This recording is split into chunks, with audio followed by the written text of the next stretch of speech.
Dua tersangka pembunuhan Angelin Christine Megawe 8 tahun, yakni Margaret CM 60 tahun, Agustinus Tai Handamai 25 tahun tiba sekitar pukul 10.15 WITA di kantor Kejaksaan Negeri Denpasar dengan menggunakan dua kendaraan dan mendapat pengawalan ketat dari aparat kepolisian.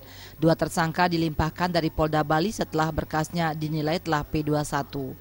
Selain tersangka, polisi juga melimpahkan barang bukti pembunuhan. Menurut Kajari Denpasar Immanuel Sebua, setelah pelimpahan tahap 2, yakni tersangka dan barang bukti ini, kasus pembunuhan ini akan segera disidangkan.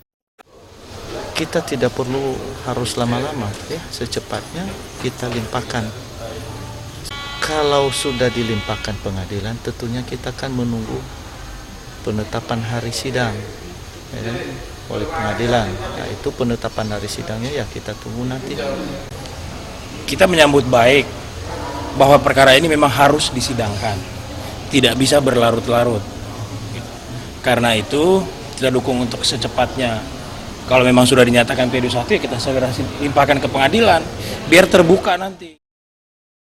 Usai pelimpahan, kedua tersangka dititipkan penahanannya ke Lapas Kelas 2 Denpasar di Kerobokan sembari menunggu proses persidangan.